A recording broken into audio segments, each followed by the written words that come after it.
আমার প্রীতীয় শুভেচ্ছা নিন। আশা করি ভালো আছেন।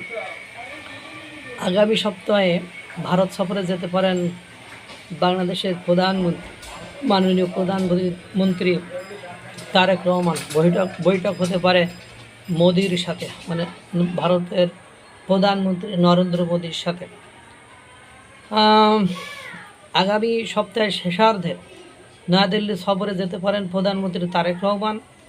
সফরকে সামনে রেখে বাংলাদেশ ও ভারতে প্রস্তুতি শুরু হয়েছে বলে জানিয়েছে ভারতীয় সংবাদ মাধ্যম এনডিটিভি। আজ ঢাকা 14 আগস্ট ঢাকা ও নয়াদিল্লি সূত্রের বরাতে তিনি এই তথ্য জানিয়েছেন। এ বিষয়ে বাংলাদেশের পররাষ্ট্র মন্ত্রণালয়ের এক জ্যেষ্ঠ কর্মকর্তা দ্য বিজনেস স্ট্যান্ডার্ডকে জানিয়েছেন, প্রধানমন্ত্রীর ভারত সফরের বিষয়টি এখনও বিবেচনাধীন রয়েছে, তবে সফরের কোনো তারিখ এখনও চূড়ান্ত হয়নি। সফর চূড়ান্ত হলে তারেক রহমানের প্রধানমন্ত্রী হিসাবে দায়িত্ব নেওয়ার পর এটি হবে প্রথম ভারত সফর। এই সফর দুই প্রতিবেশী দেশের টানাপোড়েনের সম্পর্ক মেরামতে গুরুত্বপূর্ণ পদক্ষেপ হতে পারে বলে মনে করা হচ্ছে। প্রস্তাবিত 2 দিনের দ্বিপাক্ষিক সফরে ভারতের প্রধানমন্ত্রী নরেন্দ্র মোদীর সঙ্গে বৈঠক করার কথা রয়েছে তারেক রহমানের। বলা হয়েছে বাণিজ্য, যোগাযোগ, জ্বালানি, সীমান্ত ব্যবস্থাপনা ও আঞ্চলিক নিরাপত্তা নিয়ে আলোচনা হতে পারে বৈঠকে। তবে সরকারের বিস্তারিত কর্মসূচি এখনও চূড়ান্ত হয়নি। ফেব্রুয়ারিতে প্রধানমন্ত্রী হিসাবে দায়িত্ব নেওয়ার পরপরই তারেক রহমানকে ভারত সফরের আমন্ত্রণ জানিয়েছিল নয়াদিল্লি। এছাড়া সেপ্টেম্বরে নয়াদিল্লিতে অনুষ্ঠেয় ব্রিক্সের আউটরিচ অধিবেশনেও বাংলাদেশকে আমন্ত্রণ জানিয়েছে ভারত। প্রধানমন্ত্রী তারেক রহমান ও নরেন্দ্র মোদীর প্রস্তাবিত বৈঠক দুই দেশেই বিশেষ গুরুত্ব পাবে বলে ধারণা করা হচ্ছে, কারণ ঢাকা ও নয়াদিল্লি যখন সম্পর্ক নতুন করে স্বাভাবিক করার চেষ্টা করেছে, তখন দুই নেতার এই প্রথম বৈঠক সেই প্রক্রিয়ায় গুরুত্বপূর্ণ ভূমিকা রাখতে পারে। তারেক রহমানের নেতৃত্বে নতুন সরকার দায়িত্ব নেওয়ার পর বাংলাদেশের সঙ্গে সম্পর্ক নিয়ে নতুন করে ভাবছে ভারত।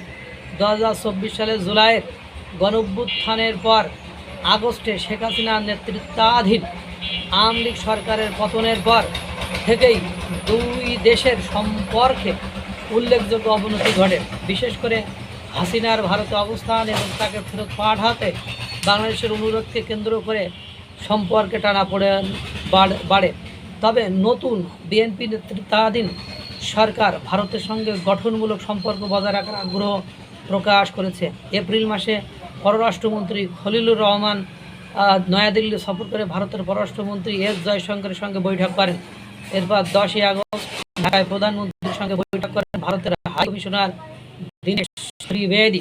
বৈঠকে দুই দেশের সম্পর্ক উন্নয়নের উদ্যোগ নিয়ে আলোচনা হয়। ওই বৈঠকে ক্ষমতাচ্যুত প্রধানমন্ত্রী শেখ হাসিনাকে ফেরত পাঠানো এবং শরীফ ওসমান বিন হাদির হত্যাকাণ্ডের অভিযুক্তদের ফেরত আনার বিষয়ে গুরুত্বপূর্ণ আলোচনা ছিল।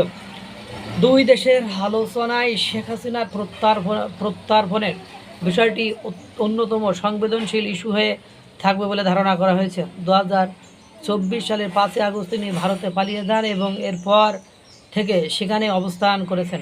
আন্তর্জাতিক অপরাধ ট্রাইব্যুনাল গণ অভ্যুত্থানের সময় মানবতা বিরোধী অপরাধের মামলায় তাকে মৃত্যুদণ্ড দেওয়ার পর তার প্রত্যার্পণ চেয়ে আনুষ্ঠানিকভাবে ভারতকে অনুরোধ জানায় ঢাকা। ভারত জানিয়েছে, প্রচলিত আইন ও কূটনৈতিক প্রক্রিয়া অনুসরণ করে তারা বাংলাদেশের অনুরোধটি পর্যালোচনা করেছে। চলতি মাসে নয়াদিল্লি থেকে ভার্চুয়ালি সাংবাদিকদের সঙ্গে শেখ হাসিনার কথা বলার পর বিষয়টি নিয়ে আরও উত্তেজনা তৈরি হয়। 5 আগস্ট ওই অনুষ্ঠানে শেখ হাসিনা অংশ নেওয়ার সুযোগ দেওয়ার সিদ্ধান্তের নিন্দা জানায় বাংলাদেশ সরকার। ঢাকার পক্ষ থেকে বলা হয়, ভারতের এই সিদ্ধান্ত বাংলাদেশের সার্বভৌমত্বের প্রতি অবমাননা এবং দুই দেশের সম্পর্ক পুনর্গঠনের প্রচেষ্টার বাধা সৃষ্টি করেছে। পররাষ্ট্র মন্ত্রণালয়ের এই বিবৃতিতে বলা হয়, অনুষ্ঠানটির সম্ভাব্য প্রভাব নিয়ে ঢাকা আগেই নয়াদিল্লিকে উদ্বেগের কথা জানিয়েছিল। এরপরও অনুষ্ঠানটি চলতে দেওয়া হয়, তবে অনুষ্ঠানটি আয়োজনে ভারতের কোনো ভূমিকা ছিল না বলে জানিয়েছে নয়াদিল্লি। প্রস্তাবিত বৈঠকে দুই দেশের দীর্ঘদিনের বিভিন্ন বাস্তব সমস্যা নিয়েও আলোচনা হতে পারে। এনডিটিভির প্রতিবেদনে বলা হয়েছে, বাণিজ্য, ট্রানজিট, জ্বালানি, সহযোগিতা, যোগাযোগ ও সীমান্ত ব্যবস্থাপনার মতো বিষয়গুলো আলোচনার গুরুত্ব পেতে পারে। এর পাশাপাশি পানি বণ্টনের বিষয়টিও গুরুত্বপূর্ণ হয়ে উঠতে পারে। বিশেষ করে 1996 সালে গঙ্গার পানি বন্টন চুক্তির মেয়াদ আগামী ডিসেম্বরে শেষ হওয়ার কথা রয়েছে। তাই সময়সীমা যত ঘনিয়ে আসবে চুক্তি নবায়ন নিয়ে আলোচনা ততই গুরুত্বপূর্ণ হয়ে উঠবে বলে ধারণা করা হচ্ছে। এত ইস্যু, এরপরে দীনেশ ত্রিবেদী বলেছে ইস্যু থাকবে, তারপরেও সম্পর্ক এগিয়ে নেওয়ার চেষ্টা করতে হবে। আর বাংলাদেশকে যদি বিপদের হাত থেকে রক্ষা করতে হয় তাহলে তারেক রহমানকে ভারত সফরের বিকল্প কোনো অপশান আছে বলে আমার জানা নেই। মহান সৃষ্টিকর্তা সকলকে ভালো রাখুক, সুস্থ রাখুক।